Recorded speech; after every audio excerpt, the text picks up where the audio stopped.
Hello everyone, welcome to another class. And in today's class, I'm going to talk about a very important topic, and that is joint stock company. And it is from Unit 2, that is entrepreneurial planning. You know that, Bacho, this is such an important, topic, and it is a topic in which you will surely get, uh, questions in the paper. So what we have done, we have prepared, the concept in great detail.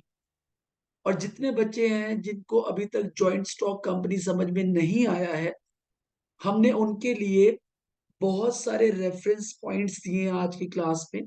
And believe me on this, we have done our level best to provide you the reference points and a very easy language to understand the joint stock company.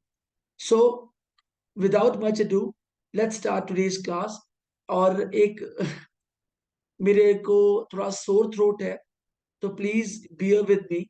And thanks a lot to all the students, those who are regularly putting forward their doubts and messages and sending it to our team. So we are really very thankful to them. So let's start today's class. तो बच्चों, आज की class है unit 2 entrepreneurial planning में से. और आज का जो टॉपिक है वो है जॉइंट स्टॉक कंपनी.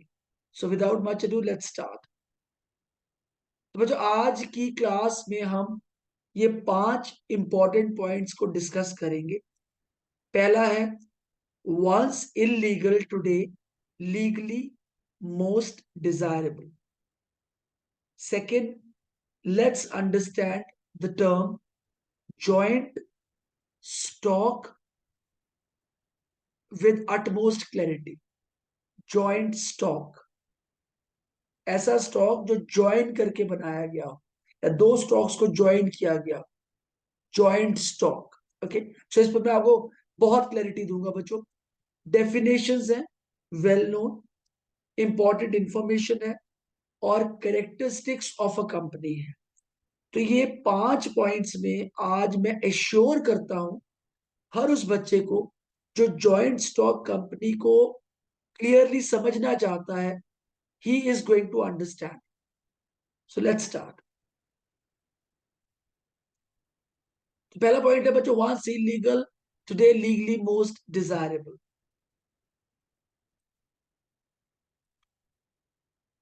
तो let's take up the first point.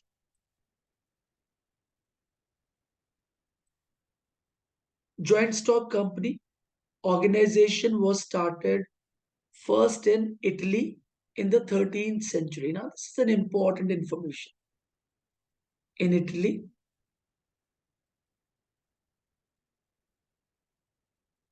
in 13th century.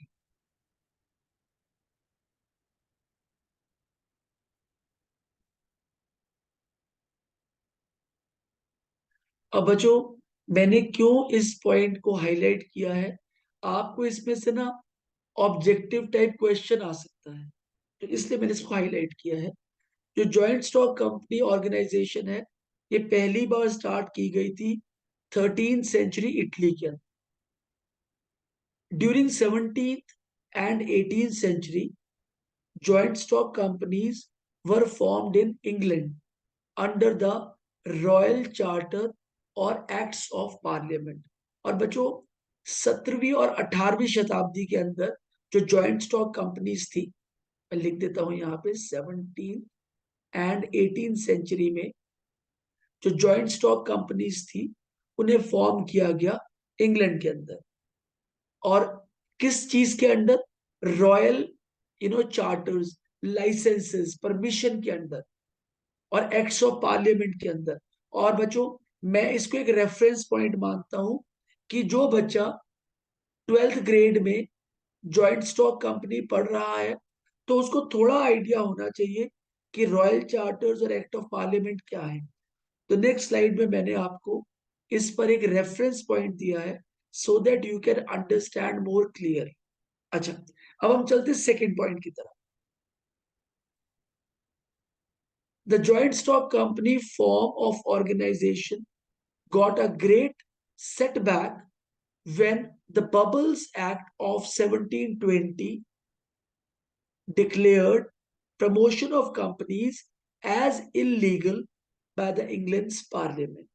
तो बच्चों, जो जॉइंट स्टॉक कंपनी थी, इनको एक सेटबैक लगा जब बबल्स एक्ट ऑफ 1720 में डिक्लेयर किया गया कि these companies are illegal by the England parliament.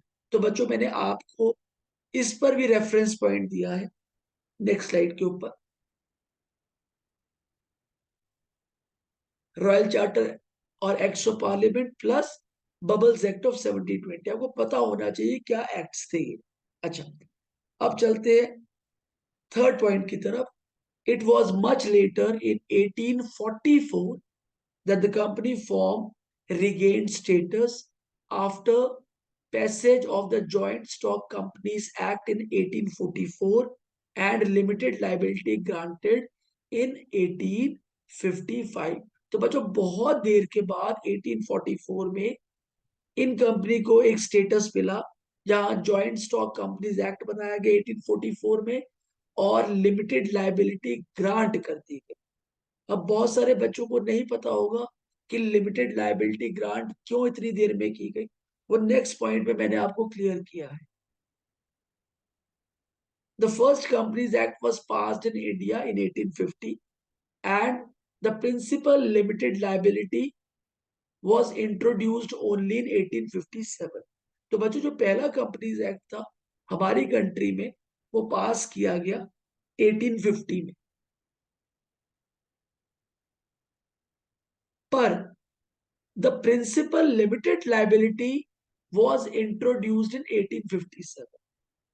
उससे पहले जो लिमिटेड लाइबिलिटी का कॉन्सेप्ट था वो यू नो लॉ में नहीं आया था, वो अप्लाई नहीं किया गया था। अब हुआ क्या था, अब ये जो इटैलिक्स में पॉइंट्स है ये मैंने अपनी तरफ से आपको एक्सप्लेनेशन दिया है। देखिए, the first companies act in India was made in 1850, ठीक है, ये आपको पता है। But the idea of limited liability, जो लिमिटेड लाइबिलिटी का आइडिया था, which protects people from losing more money than they invested in a company, was only added in 1857। तो जो लिमिटेड लाइबिलिटी का कॉन्सेप्ट था कि भाई आपकी जो लाइबिलिटी है टूवर्ड्स कंपनी वो लिमिटेड होगी, उसे 1857 में इंप्लीमेंट किया गया था। This meant that before 1857 people could be personally responsible for all the debts of a company they were part of। तो 1857 से उनके ऊपर कंपनी की पूरी लाइबिलिटी थी, कंपनी को कुछ भी लॉसेस होते थे so they have to bear that.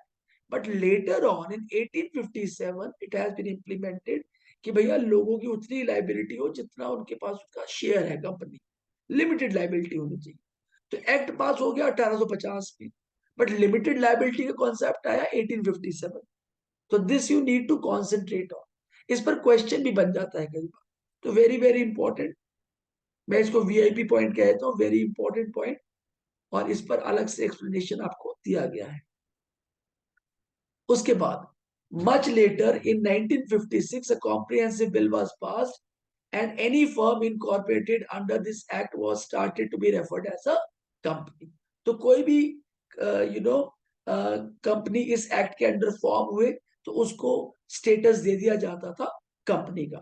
तो ये जो पॉइंट है बहुत इंपॉर्टेंट है, इसको आपने भूलना नहीं है। Once illegal today legally most desirable. तो बच्चों, एक टाइम पर तो ये इलीगल था पर अभी ये तो बहुत डिजायरेबल है, और इसको मैंने आपको एक्सप्लेन कर दिया है। अब हम चलते हैं नेक्स्ट पॉइंट की तरफ। अब बच्चों, रॉयल चार्टर और एक्ट ऑफ पार्लियामेंट पर हम थोड़े पॉइंट्स पढ़ेंगे, ये रेफरेंस पॉइंट्स हैं, और हम बबल्स एक्ट पर कुछ पॉइंट्स पढ़ेंगे। ठीक है, समझ में आ जाएगा कि रॉयल चार्टर एक्ट और एक्ट ऑफ पार्लियामेंट क्या था और बबल्स एक्ट क्या था 1720 का। चलिए, तो पहले हम लेते हैं रॉयल चार्टर और एन एक्ट ऑफ पार्लियामेंट। अब ये क्या थे? A royal charter or an act of parliament is like a special rule made by important people in charge। ये रूल बनाया गया था उनके द्वारा, जो बहुत खास लोग थे और जो इंचार्ज थे। वो कौन कौन थे? आइदर अ किंग और अ क्वीन। वो या तो राजा थे इंग्लैंड के, या वो क्वीन थे, और a group of leaders in the government, act of parliament, या फिर वो ग्रुप ऑफ लीडर्स थे जो गवर्नमेंट में टॉप पोजीशन पर बैठे हुए थे। It's like a big permission slip. अब देखिए बड़ा इंपॉर्टेंट, मैंने ना, हम कोशिश क्या करते हैं कि बच्चों को ना ऐसी लैंग्वेज दे कि उन्हें डिक्शनरीज या दोबारा से पैराफ्रेजिंग ना करनी पड़े। अब देखिए कितना अच्छा यहाँ मैंने स्टेटमेंट दिया है आपको बच्चों। It's like a big permission slip that give certain rights and powers to someone और समथिंग। ये एक तरीके की परमिशन स्लिप हुआ करती थी जो लोगों को कुछ प्रकार के राइट्स और पावर्स देती थी। क्या? द रॉयल चार्टर और एन एक्ट ऑफ पार्लियामेंट एक तरीके के लाइसेंसेस, परमिशन या ग्रांट्स आप मान सकते हैं इनको। These rules are written down very carefully and clearly to make sure everyone knows what's allowed and what's not. तो इन रूल्स को बहुत क्लियरली लिखा गया था, सिर्फ ये बताने के लिए कि लोगों को पता चल सके कि क्या अलाउड है और क्या अलाउड नहीं है।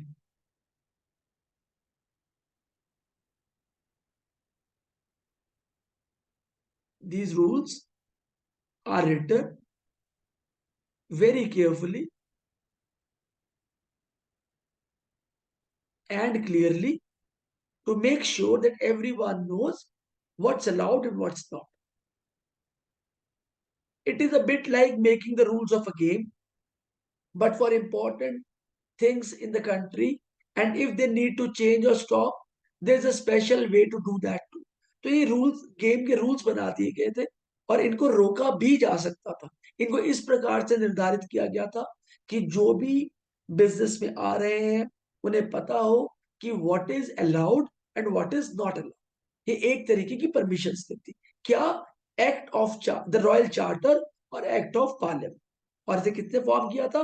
किंग और क्वीन या most important people in the government. आप एक दो बार इस कॉन्सेप्ट को पढ़ेंगे तो आपको ये क्लियर हो जाएगा। ठीक है, अब आगे चलते हैं, बात करते हैं द बबल्स एक्ट ऑफ 1720। अब ये क्या था? A long time ago in 1720 there was something called the Bubbles Act. Imagine it like a set of rules to stop people from playing a tricky game with money that was causing lots of problems. तो लोग money का miss use करते थे, taxes का miss use करते थे। तो bubbles act इसलिए पास किया गया था ताकि वो इन एक्टिविटीज को ना कर पाए। The Bubbles Act said that certain kinds of groups could not play the money game unless the leaders said it was okay. तो कई स्पेसिफिक ग्रुप्स को यहाँ पर हिंड्रेंस हो गई थी, यहाँ पर रुकावट हो गई थी कि आप तब तक मनी गेम में एंटर नहीं कर सकते जब तक you are not been permitted by certain leaders. अगर कुछ लीडर्स आपको परमिशन नहीं देंगे तो आप मनी गेम के अंदर एंटर नहीं कर सकते, आप बिजनेस नहीं कर सकते।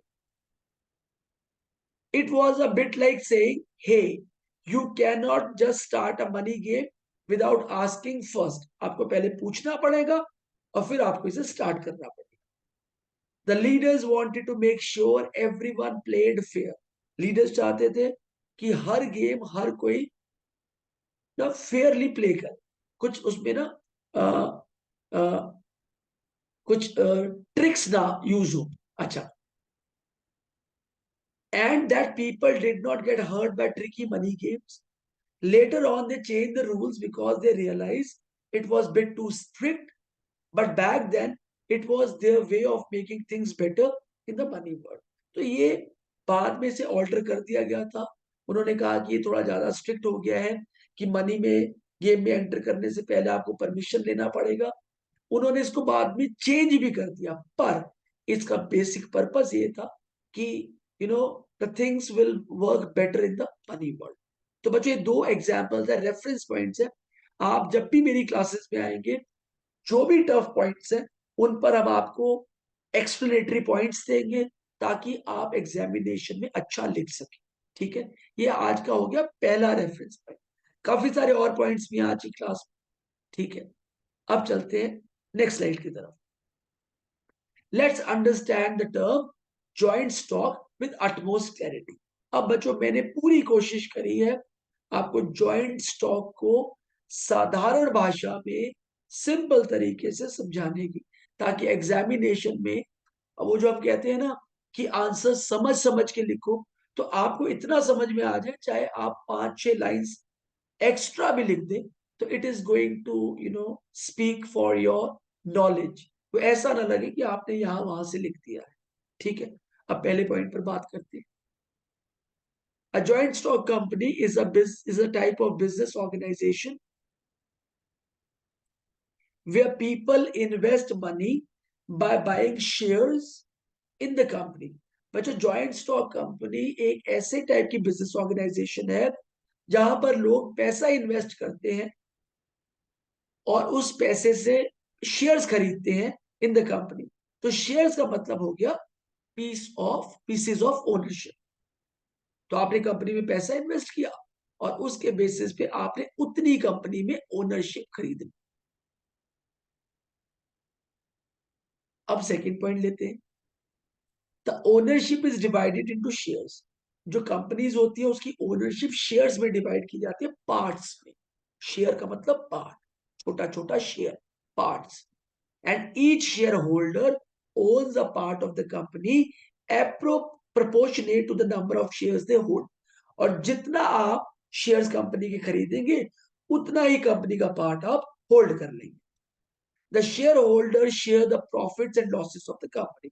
और जो शेयर होल्डर्स होते हैं वो जितना उनके पास कंपनी का पार्ट होता है उतने अमाउंट का कंपनी का प्रॉफिट और लॉस को वो शेयर करते हैं। Are you getting it? भाई आपने अगर 10% शेयर ले रखे हैं तो आपको 10% की लाइबिलिटी होगी लॉसेस की एंड प्रॉफिट की। प्रॉफिट भी 10% मिलेगा और लॉसेस भी आपको 10% बियर करने पड़ेंगे, उससे ज्यादा नहीं उससे कम नहीं। Third point, joint. अब जॉइंट का मतलब क्या है? Joint implies that the ownership is shared among multiple individuals. Joint का मतलब क्या है बच्चों? जो ओनरशिप है that is shared among multiple individuals. And stock refers to the shares or ownership units that can be bought and sold। उन्हें खरीदा जा सकता है स्टॉक्स को और उनको बेचा जा सकता है। यही प्रॉब्लम थी ना, मुझे बहुत सारे बच्चे लिख के भेज रहे थे सर जॉइंट स्टॉक कंपनी जरा पढ़ाइए और आसान भाषा में पढ़ाइए। तो बच्चों मैं हमेशा कोशिश यही करता हूं कि आपको जितना इजी हो सके उससे मैं समझाऊं, ताकि आप पॉइंट्स को समझ सके and then you can write beautiful answers in the paper. और जो आपका पोटेंशियल है उस हिसाब से आपको मार्क्स मिले। Are you getting it? तो third point is very very important. आप ये ले सकते हैं कि पूरी आज के सेशन का ये वीआईपी पॉइंट है, very important point. Fourth point, so when you hear joint stock in the context of a company, it essentially means that the company ownership is distributed among shareholders who hold shares representing their own stakes। तो बच्चों जब भी आपको question आता है joint stock company में, तो उसका मतलब ये है कि कंपनी की जो ओनरशिप है उसे डिस्ट्रीब्यूट कर दिया गया है अमंग शेयर होल्डर्स। तो बहुत सारे लोगों ने शेयर्स खरीद के अपना शेयर होल्डिंग कर लिया उसका, and it share holding represent their ownership stakes.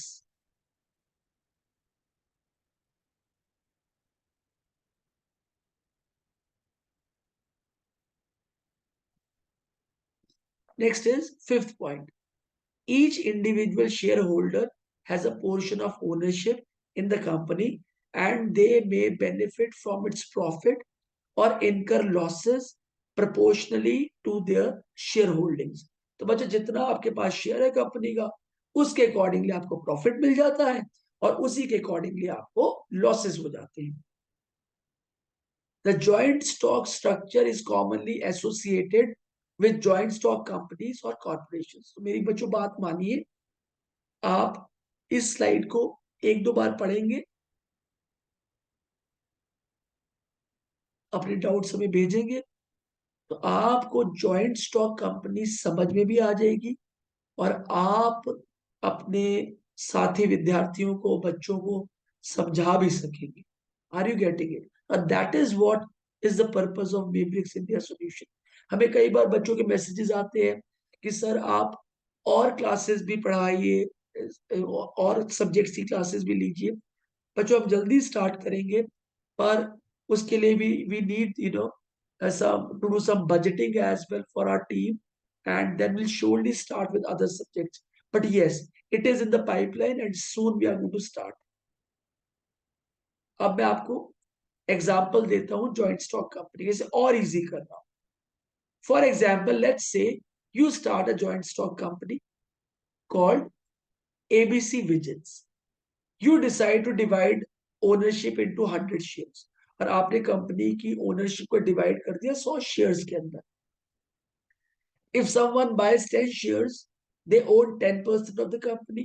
They become a shareholder and are entitled to 10% of the profits or losses that ABC Widgets makes.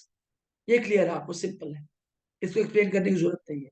Second point, the advantage of a joint stock company is that it allows many people to invest in a business without actively managing it. Now, it's a beautiful point. It is a beautiful point. ये भी VIP point है, देखिए ये भी VIP point. The advantage of a joint stock company is that it allows many people to invest in a company without actively managing it. It also provides limited liability to shareholders, meaning their personal assets are generally protected in case the company faces financial problems. तो बच्चों beautiful point. मैं beautiful तब कहता हूँ जब मुझे ऐसा लगता है कि इसे फर्दर एक्सप्लेन करने की जरूरत नहीं है, मतलब self explanatory points. and you are going to love this point. Point of the day. Point of the day. आप पैसा इन्वेस्ट कीजिए, कंपनी चलाने की जरूरत आपको खुद नहीं है। ठीक है, नेक्स्ट पॉइंट पे चलते हैं। Third point, in summary a joint stock company is a way for people to invest in and own a portion of a business by buying shares. तो एक तरीका है बच्चों जॉइंट स्टॉक कंपनी लोगों का अपना पैसा इन्वेस्ट करने का, एक उस पोर्शन की कंपनी में जिसके वो शेयर्स खरीद लेते हैं, पर वो कंपनी को चलाते नहीं, चलाता कोई और है कंपनी। ठीक है, नेक्स्ट चलते हैं नेक्स्ट पॉइंट की तरफ। अभी वेल नोन डेफिनेशन है आपकी बुक्स में से, प्रोफेसर एल एच हैने। मैं फोटोग्राफ्स इसलिए देता हूं ताकि आप लोग थोड़ा सा एनकरेज मोटिवेटेड हो जाए कि वो कौन लोग थे जिन्होंने इस फील्ड में काम किए, और जेम्स स्टीफेंसन, उनकी फोटोग्राफी मैंने यहाँ पे दी। तो बच्चों अब हम बात करते हैं डेफिनेशंस वेल नोन। पहली डेफिनेशन है प्रोफेसर एल एच हाने की। उन्होंने बताया अ joint stock company is a voluntary association of individuals for profits. एक वॉलंटरी और एसोसिएशन है, रियल नहीं है, वॉलंटरी है। Having a capital divided into transferable shares, the ownership of which is condition of membership. तो ओनरशिप उसकी कैसे है, जितने मेंबर्स होंगे वैसे वैसे उसकी ओनरशिप ले लेंगे। तो ये किसने बताया? प्रोफेसर एल एच हाने ने। उन्होंने कहा अ joint stock company is a voluntary association of individuals for profit, profit earn करने के लिए कंपनीज हम खोलते हैं। Having a capital divided into transferable share. Easy है, आप समझ जाएंगे इसको। अब मैं नेक्स्ट पॉइंट पर बात करता हूं जो कि है जेम्स स्टीफेंसन का। उन्होंने कहा था a company is an association of many persons who contribute money और money is worth to a common stock. तो एक कंपनी है एसोसिएशन कई सारे व्यक्तियों की जो कंट्रीब्यूट करते हैं मनी या उससे रिलेटेड और कुछ मनी की वर्थ का to a common stock and employ it is some trade or business, और उसके बेसिस पर कंपनी कुछ ट्रेड और बिजनेस करती है। And who shares the profit and loss arising there from, और जब उसे लॉस होता है तो वो भी शेयर किया जाता है, और प्रॉफिट्स होते हैं तो वो भी शेयर किए जाते हैं। और बच्चों याद रखिएगा कई बार क्वेश्चंस कंप्लीट डेफिनेशंस पर भी आ जाता है, व्हाट प्रोफेसर एल एच हाने हैज सेड। और बच्चों जब कोई चीज कोट्स में होती है, कोट्स में है ना, ये देखिए यहाँ पे कोट्स में की वजह, तो इसका मतलब है कि आपको एक भी शब्द यहां से वहां अगर आपने लिखा तो एग्जामिनर आपके नंबर काट लेगा और आप कुछ नहीं कर। तो अगर आपने लिखना है तो एज इट इज आपको लिखना पड़ेगा, क्योंकि अगर आप इसमें से कोई भी शब्द यहां से वहां करते हैं तो आपने प्रोफेसर एल एच हैने और जेम्स स्टीफेंसन की बातों को तोड़ मरोड़ के प्रस्तुत किया है, जो कि उस स्पेसिफिक क्वेश्चन का आंसर नहीं माना जाए। Are you getting it? तो definitions well known of joint stock company. Let's move on. Third fourth point, important information. According to Section 3 of Indian Companies Act of 1956, a company means a company formed and registered under this act or any previous act. तो जो बच्चों section 3 है Indian companies act of 1956 का, ये important information आपको दी जा रही है। उसके अकॉर्डिंगली एक कंपनी वो होती है विच इज फॉर्म्ड और रजिस्टर्ड अंडर दिस एक्ट और कोई इससे रिलेटेड प्रीवियस एक्ट के लिए। Thus, a company is an association of persons who contribute money in the shape of shares, and the company gets a legal entity and enjoys a permanent existence.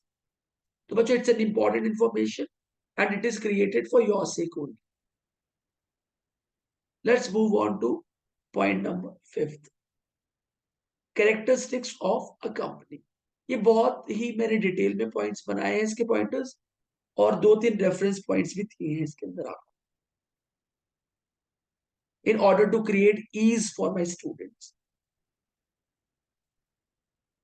अब देखिए यहां पर एक specific दो words आए थे, एक फ्रेज बना था voluntary association.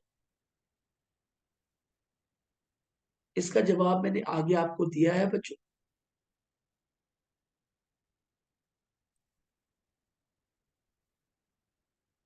Characteristics of a company बहुत इंपॉर्टेंट पॉइंट है।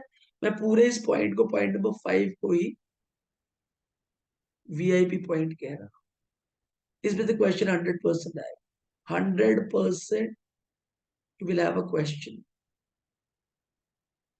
examination।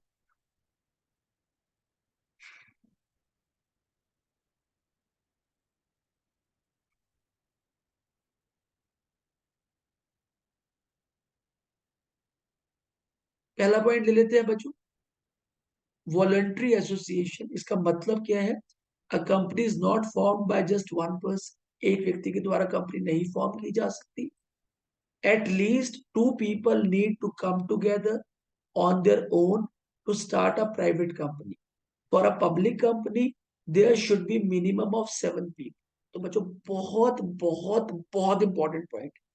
देखिए जिन बच्चों को पता है उनके लिए इंपॉर्टेंट नहीं है, पर जो बच्चों को कम पता है उनके लिए ये पॉइंट बहुत इंपॉर्टेंट। एक पब्लिक लिमिटेड कंपनी के लिए 7 व्यक्ति चाहिए और एक प्राइवेट कंपनी खोलने के लिए आपको 2 व्यक्ति चाहिए।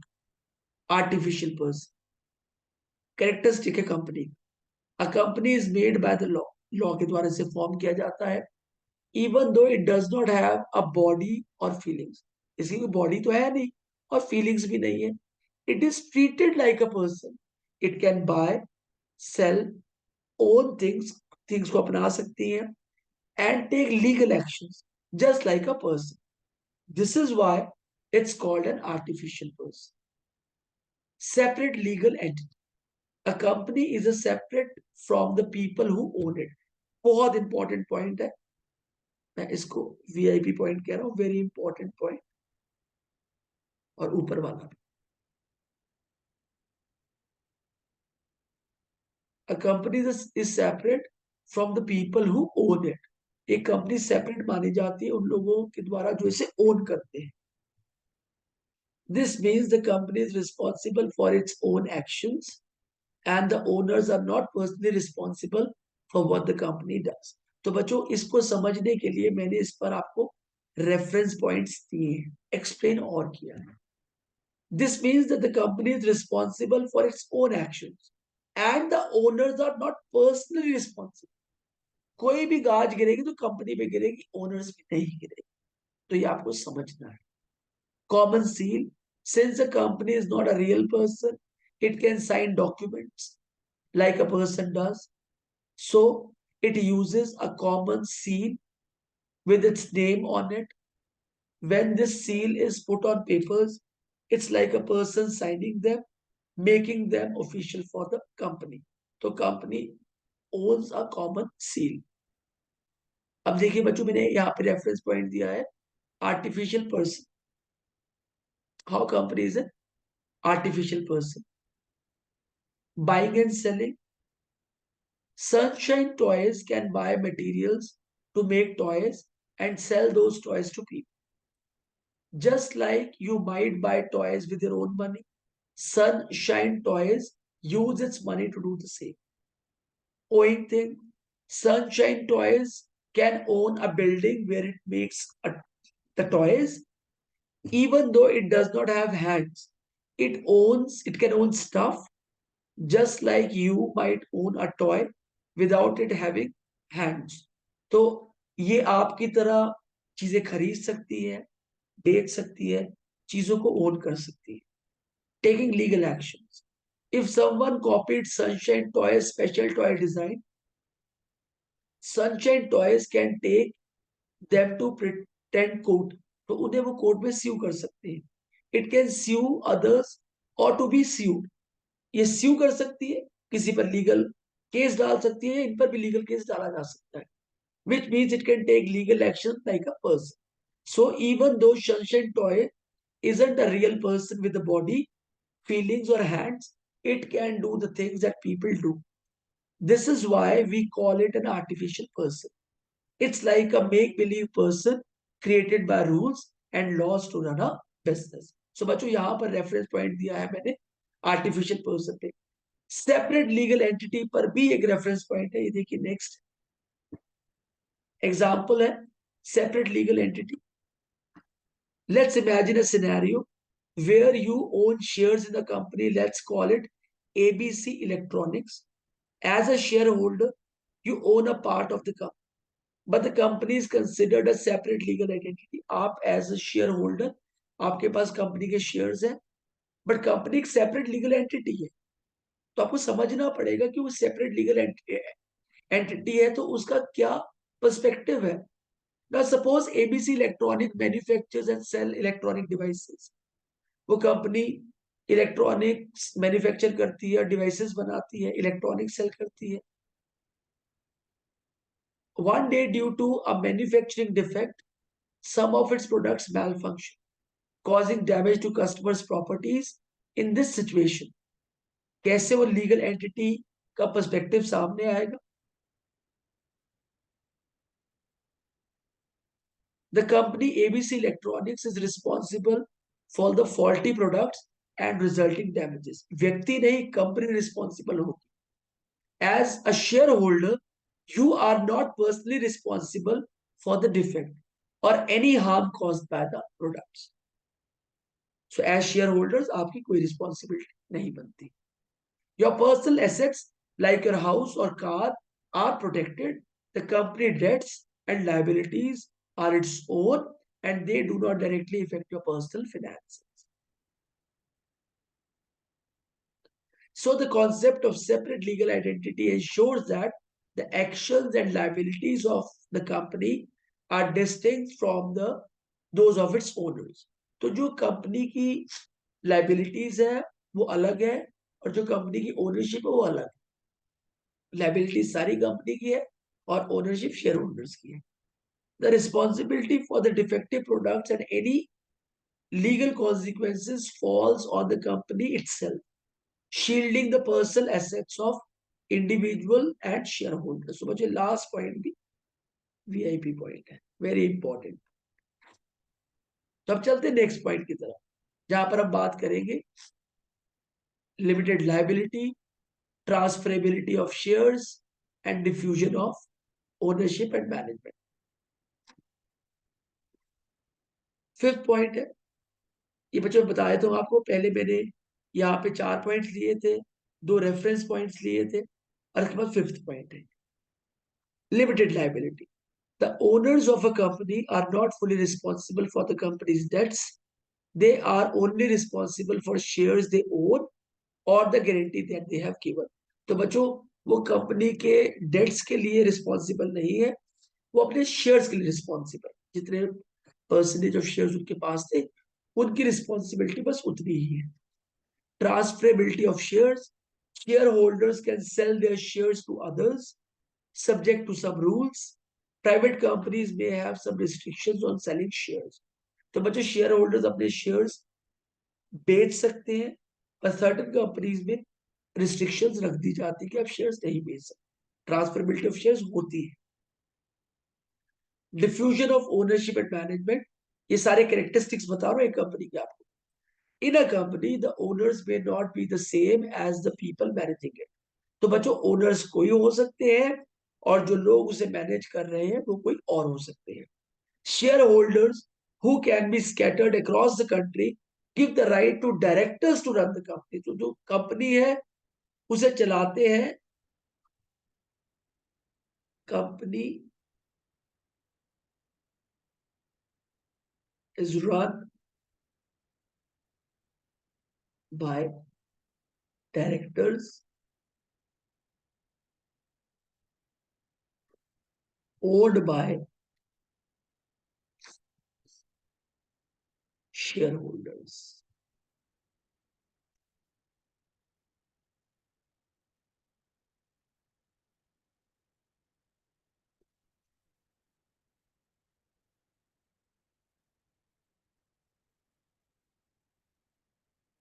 Now very important point, number of members आप पढ़ चुके हैं। प्राइवेट कंपनी फॉर्म करने के लिए आपको मिनिमम 2 लोग चाहिए और maximum 50 excluding employees. Public company खोलने के लिए आपको मिनिमम 7 लोग चाहिए, maximum number no limits. Limitation of actions भी होता है बच्चों। The rules for what a company can do are decided by the Indian companies act. Company क्या कर सकती है और क्या नहीं कर सकती, ये इंडियन कंपनीज एक्ट में लिखा गया है। और मेमोरेंडम ऑफ एसोसिएशन होता है जिसमें कई रूल्स फॉर्म किए जाते हैं। ये एक तरीके का बर्थ सर्टिफिकेट है कंपनी का, कंपनी क्या करेगी क्या नहीं करेगी। एंड आर्टिकल्स ऑफ एसोसिएशन, ये मेमोरेंडम ऑफ एसोसिएशन से ज्यादा डिटेल में होते हैं। If a company does anything beyond these rules it might have to shut down. तो कुछ रूल्स फॉर्म कर दिए जाते हैं जिसके बियॉन्ड कंपनी और कुछ नहीं कर सकती, और करेगी तो उसे बंद कर दिया जाएगा। Winding up, a company started and closed following the rules of the companies act. Company को स्टार्ट किया जाता है कंपनीज एक्ट के द्वारा, बंद किया जाता है कंपनीज एक्ट के द्वारा। It is created by the law and can only be closed according to the law. ये लॉ द्वारा क्रिएट की जाती है और लॉ द्वारा बंद की जाती है। अब क्वेश्चन एक और आता है बच्चे, एक और रेफरेंस पॉइंट है। अगर आपसे पूछा जाए कि मेमोरेंडम ऑफ एसोसिएशन और आर्टिकल ऑफ एसोसिएशन में क्या डिफरेंस है, तो आपने कहना है कि सर हमने मेमोरिक्स इंडिया सॉल्यूशनिंग क्लासेस में लकी सर से पढ़ा था। और वो ये है बच्चों, क्योंकि हम रेफरेंस पॉइंट्स हर बार देते हैं, जहां भी डिफिकल्टी होती है वी प्रोवाइड रेफरेंस पॉइंट्स। अब मेमोरेंडम ऑफ एसोसिएशन क्या है और आर्टिकल्स ऑफ एसोसिएशन क्या है, जिन बच्चों को पता है वेल एंड गुड, जिन्हें नहीं पता है उनके लिए you know it's a silver lining and they can learn it from our classes. अब देखिए, memorandum of association is like the rule book or a blueprint that outlines the fundamental details and objectives of the company. उसमें company की details लिखी जाती है और company के क्या क्या ऑब्जेक्टिव्स है वो लिखे जाते हैं, क्या कंपनी ने अचीव करना है। It's one of the key documents use during the companies formation. तो कंपनी की फॉर्मेशन के टाइम पर इस डॉक्यूमेंट को यूज किया जाता है। द मेमोरेंडम ऑफ एसोसिएशन से एमओए भी कहा जाता है एक्रोनिम फॉर्म में, includes essential information such as the company's name, its location, the purpose for which it is formed, and the type of activities it will engage in, and the amount of capital it is authorized to issue. और कितना capital issue कर सकती है। Think of it as a company's foundational plan stating what it can do and what it cannot do. ये हो गया memorandum of association. Next is articles of association. The Articles of Association, that is acronymed as AOA, are another set of rules more detailed than the memorandum. that the company uses to regulate its internal affairs and management. एक तो company ने अपने objectives बता दिए, fundamental details दे दी, और एक company ने अपने इंटरनल अफेयर्स को चलाने के लिए और डिटेल्स फॉर्म की, that is articles of association. It outlines how the company will be run, company को कैसे चलाया जाएगा, including details about the rights and duties of share holders. Details दी जाएगी कि शेयर होल्डर्स के राइट्स क्या है, उनकी ड्यूटीज क्या है. The appointment and powers of directors, कैसे उन्हें अपॉइंट किया जाएगा, उनकी क्या क्या पावर्स होगी. And conduct of the meeting, और मीटिंग को कैसे कंडक्ट किया जाएगा. Essentially, while the memorandum is like the company's constitution, the articles provide the operational instruction. जो आठ बच्चों जो ये बहुत इंपॉर्टेंट, अगेन एक कॉल वीआईपी पॉइंट. ये तो वैसे पूरा characteristics of a company is a VIP point, तो यहाँ से मैं बात कर देता हूँ. Essentially, while the memorandum is like the company's constitution, the article provides the operational instructions on how the company will function to day. It's the company's internal rule book. इसको मैं अंडरलाइन कर. तो बच्चों, with this, we have come to the end of today's class. And here we have taken 5 very important points. First one is once legal, today legally most desirable. Second point, let's understand the term joint stock company with utmost clarity. I have done my level best to make it clear to you with, simple language and exam definitions well known that I've shared with you, important information and characteristics of a company, again with reference points. And bacho, do not, miss our rigorous practice section, which includes synopsis of today's class, vocabulary from the session in English as well as Hindi, 10 short questions along with answers. These are the questions and these are the answers.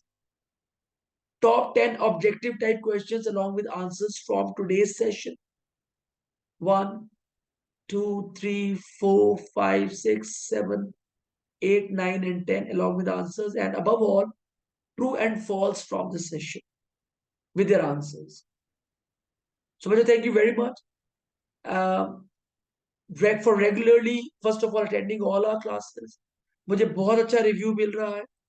सिर्फ एक request है that if certain friends of yours, those who want to study entrepreneurship in depth, whether they're in 11th or 12th, please recommend our channel to them.